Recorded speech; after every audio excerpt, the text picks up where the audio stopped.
What are some of the biggest antics these guys have? Antics. Whew.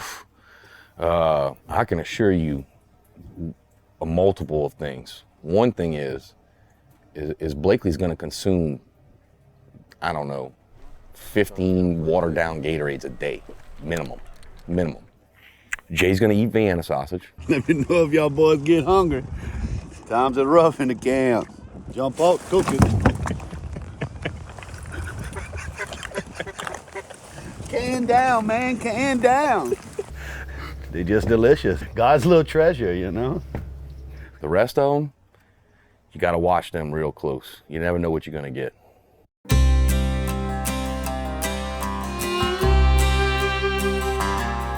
That mossy old duck blind blends right in by the time they see it. It's a sin, shoot where they're going, not where they've been. There's steam rolling from the top of the blind, fresh duck cut up, tastes just right.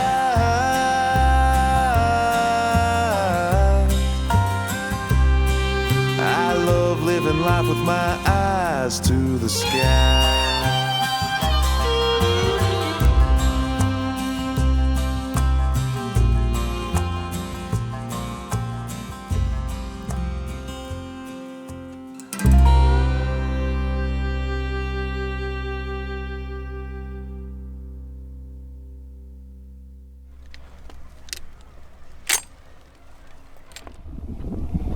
All those old pictures you see in your dads and your grandpas at the hunting camp and so on. Like one day we're gonna look back at pictures we took at this camp. Maybe our sons and daughters will look at those guys. It's that time they filmed that show. Remember that time they filmed that show? They talked about it for 20 years every Christmas. I heard the story a million times. I'm sick of that damn story. And them two yahoos over there beat us at cards last night, so they decided to let us hunt together this morning. Ooh. Cut that one out.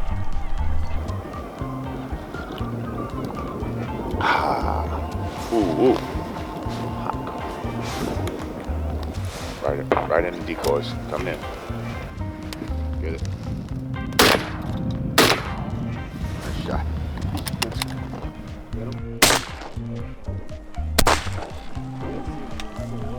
I think that's pool duty. Come on, birds. Where you at, bro? We're out on the marsh right now with this beautiful sunrise and just enjoying being in the outdoors. Go right here, Jay. Right here. On the left.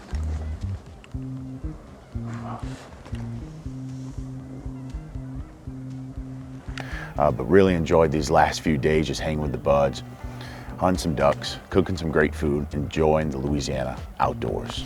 We got a big group.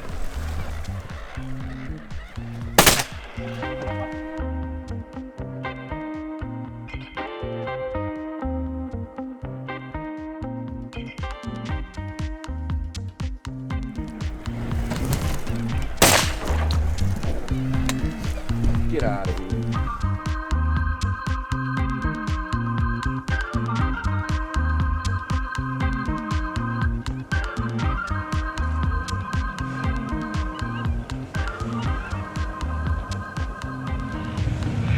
Sometimes that's all you get is a good sunrise. You want to cut it first? Why you chew on it? You're sucking on that thing like a Vienna sausage, bro. Careful, you're going to inhale that thing. So, calling the hunt, pretty slow this morning, but man, we had a beautiful setting here, good friends here. But we're gonna pick up some decoys, pick up a couple birds in the water, get back to the camp, cook a little breakfast, clean up, start packing out.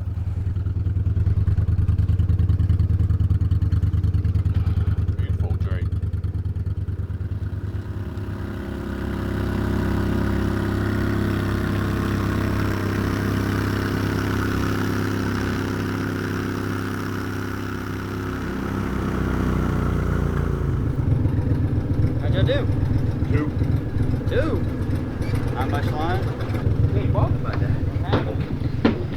Y'all got a nice redhead too? Goddamn gingers are out, huh? Yeah. We saw 3 cans back, but we didn't get a shot on them. Ooh, that's what I'm doing. Crawfish scrambled eggs, bro. You get on that, huh?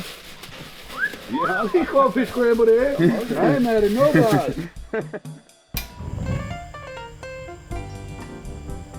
So we're back at the camp after the hunt. The guys are loading out, so I've decided just to cook a spicy crawfish scrambled eggs that we're gonna bake in the oven with cheese, a little bit of bacon, some red peppers, andouille spice, and salt and pepper. I think one of the fun things about these types of breakfasts, especially on the last stage, you typically have a little bit of this here, a little bit of that there, maybe some leftover things that you've refrigerated or put in your cooler. And this is a perfect time to add it into your breakfast in the final hunt, kind of clean out that cooler, if you will. Just so happens, I had 2 pounds of crawfish tails, and when I popped open my cooler, I was like, this is going to be perfect for breakfast today. So we want to start with the bacon. Again, this is only about a half a pound of bacon, so it's not going to be super bacony, if you will, but I want to just render that fat from the meat. I want it to be crispy, I want it to be fully rendered out, just so when you get a bite into those eggs, you get a little bit of crispy texture from that bacon. I like to add a couple pads of butter into the fat, let that melt down just a touch, then in go my crawfish tails. I think Louisiana harvests the most crawfish in the entire world, and it's just awesome to fold this in to this breakfast at this duck camp. If you don't have crawfish tails at your local grocery like I do, go ahead and substitute shrimp or crab meat into this recipe. As that crawfish is sauteing in bacon fat and butter, I'm gonna let it do its thing for 2 or 3 minutes. And then I'm gonna add all these red peppers right into my pan. This is looking perfect. I'm gonna add a little bit of andouille spice into this mixture. I want it to be a little bit spicy, but this blend also has a nice balance of heat, smoke, and sweet and salt, so it should go perfectly with this crawfish. My mouth is watering just smelling this right now, so let's crack some eggs and get this casserole cooking. I got about 18 eggs here. I don't want all of them to cook before I finish cracking my eggs, so I just turn the pan off and let it rest, and then I'll turn it back on and get it scrambled.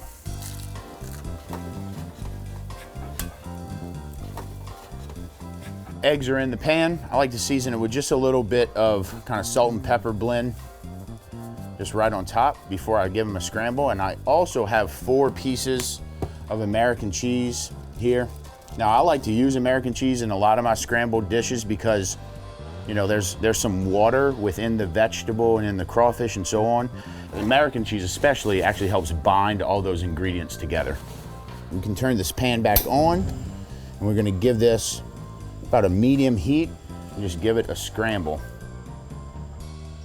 That oven is set to 400 degrees.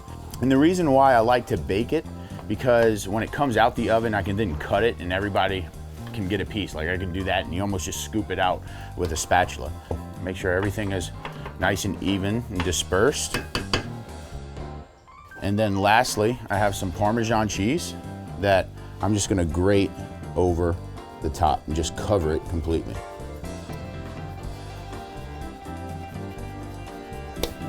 Now I'm gonna bake this in the oven at 400 degrees for 15 minutes.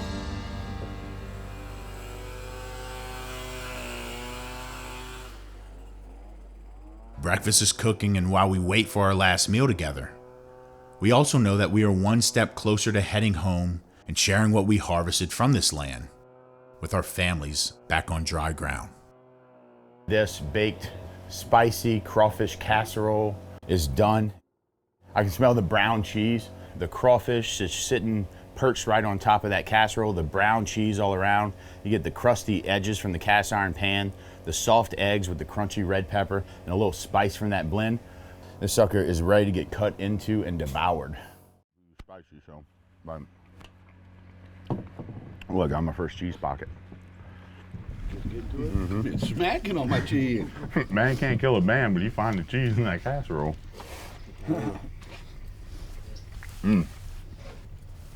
Well, you got a nice little egg white right there too. Yes, sir. We love this place. And as we drift away from our home over the last 5 days, it patiently waits for us to return, step on the docks, turn on the lights, and kick on some tunes.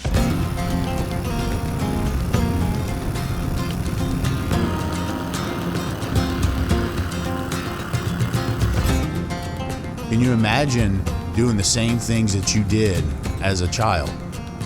Can you imagine how happy you were when you were doing those things as a child? Now imagine doing them as an adult today and still getting that same happiness. I mean, is there anything more special in life than being able to do that?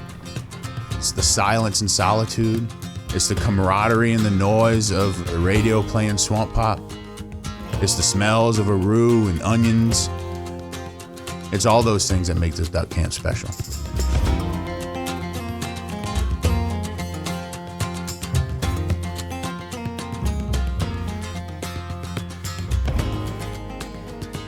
No trip to the duck camp is complete without a trip to Bayou Delight restaurant for their famous fried chicken, frog legs, and other Cajun delicacies.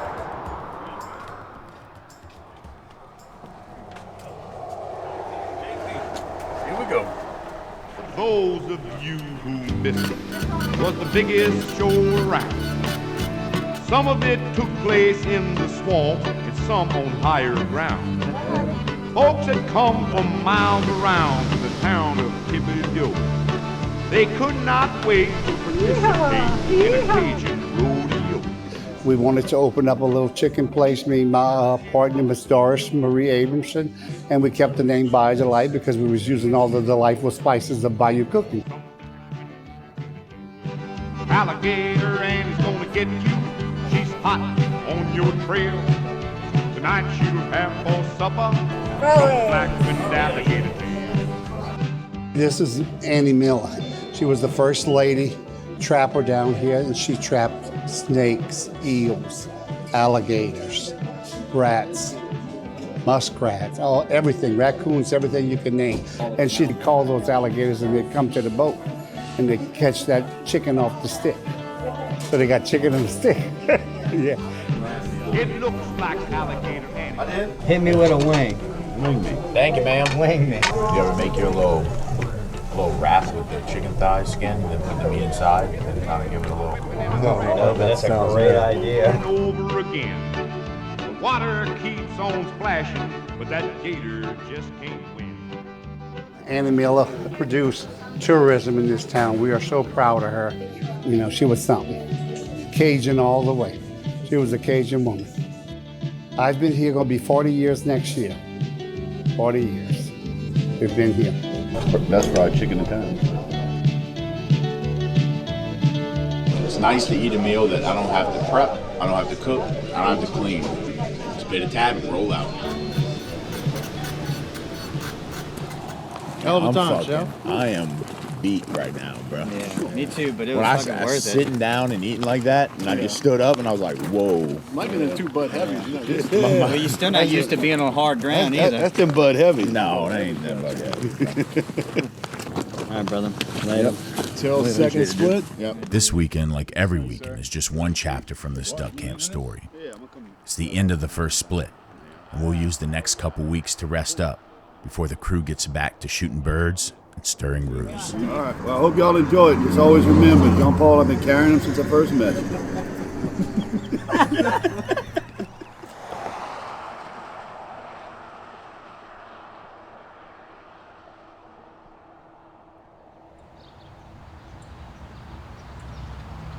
I love the duck camp, but it's nice to be back in the house I grew up in. So we got our catfish out of the ice chest and on the cutting board, and I broke out the electric knife for this project because just good bit number of fish, and sometimes these catfish bones can be hard to cut through, but we'll see how it goes right here with this little bad boy. All right. An old fisherman on the docks of Bob's Marina gave us a great piece of advice when cleaning catfish. Using a sharp knife, cut a deep incision near the tail fin, all the way to the bone, and hold the catfish in ice water. This will bleed out the fish, resulting in a clean, pearly white flesh.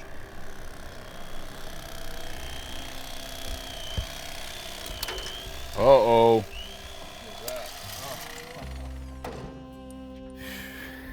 It just fell apart in my hands.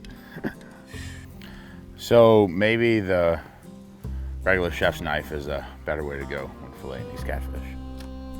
If you drive around here on holidays or weekends, you'll see the boiling pots on the driveway, you'll see the barbecue pits going, it'll be crabs or shrimp or crawfish. That's all a part of Cajun life. Growing up, I was constantly learning new things about food. The dinner table was mostly filled every night with food that we hunted or caught. As a boy, I had layers of culinary resources at my fingertips, but none of that has been more impactful than my mom. It was her natural warmth that welcomed anyone walking in from the back door that taught me the power of hospitality. The food she tirelessly prepared every night proved to me that no matter how bad your day was, that a meal around the dinner table could at the very least make you forget about it for a while. Love, hospitality, nourishment. These are the pillars that my culinary career stands on, and the ideals that embody this humble force I call Mom. The French have a saying, "C'était certainement mon plaisir pour faire votre connaissance." And that means that it was indeed my pleasure to make your acquaintance. I've prepared for you for dinner tonight one of my favorites, and that's crawfish corn chowder, along with Jean-Paul's oven-baked catfish.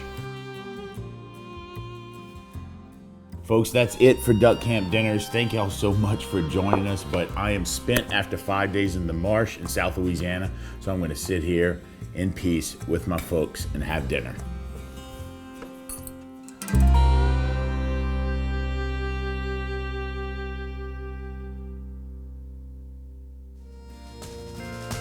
I'm American, I'm Cajun, and I'm proud. When I sing it to the world, I sing it loud. Born in the great United States in Louisiana that I love without a doubt. Where mom and papa raised and loved their children so. Where the rice and sugar cane and crawfish grow. It's the only place for me. When I die, that's where I'll be. I'm American, I'm Cajun to my soul. Ouais, je suis fier comme je suis un Américain. Et je suis fier tant comme je suis un Cajun. Et chaque jour je suis content. Je suis un Cajun, c'est dans mon sang. Merci mon Dieu, je suis un Américain Cajun. Merci mon Dieu, je suis